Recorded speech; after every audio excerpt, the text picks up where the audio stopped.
Dark matter, a hypothetical form of matter that remains undetectable by any current human instrumentation.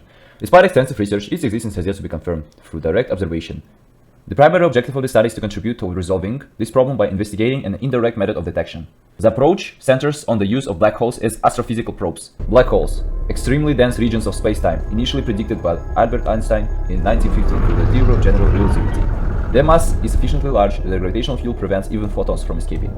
Due to their mass, when two black holes are in proximity, they interact gravitationally, eventually forming a bound system that spirals inward and merges into a single, more massive black hole. This process is relevant because it generates gravitational waves, ripples in spacetime caused by the acceleration of massive objects. Gravitational waves are unique observational tools, first confirmed in 2015 by the LIGO and Virgo observatories during the detection of binary black hole merger. These waves propagate at the speed of light and provide direct information about dynamic astrophysical systems. So let's start from the objective: building a model of motion of a system of binary black holes in the presence of dark matter and study of the influence of dark matter on the dynamics of motion.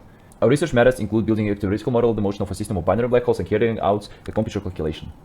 So the research question will be how the different dark matter density profiles affect the gravitational wave signatures of intermediate mass ratio spirals during black hole mergers, and can these effects be used to indirectly detect dark matter. So here is the description for our model and how it looks like. The system consists of a larger and smaller black hole with masses m1 and m2 respectively. A is the large semi-major axis and E is eccentricity inside the dark matter halo of the density rho dm. Over time, the black holes merge into a single black hole due to the emission of gravitational waves moving along the spiral trajectory. So the system experiences dynamic friction due to dark matter, because of which the orbital energy, E orb, and momentum, L orb, are lost. And here is the differential equation that describes this situation. Gravitational waves can be defined by the following formulas, and the dynamic friction can be described by the Chandrasekhar's formula for dynamic friction. So we are interested in the long-term change of orbit parameters, semi-major axis over the time and eccentricity over time under the influence of dissipative forces, or otherwise dynamic friction.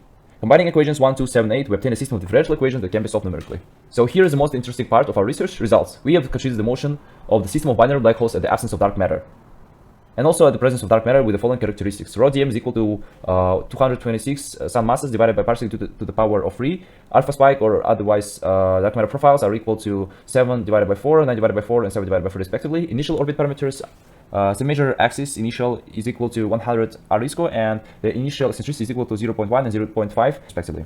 So now let's compare the results for vacuum and dark matter.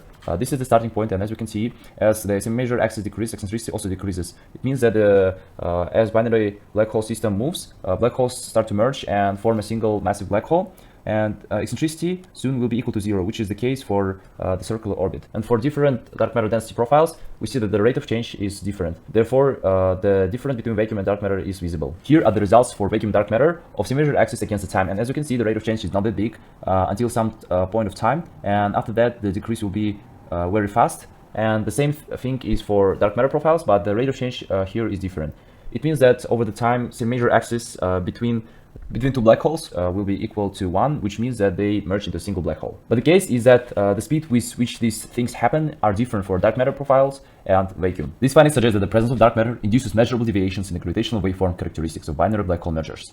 Although theoretical, this model supports the possibility of using gravitational waves as an indirect detection method for dark matter. Future space-based observatories such as LISA, scheduled for launch in 2035, may be capable of detecting these subtle differences and providing empirical validation of such models. I want to say thank you for your attention and for your time.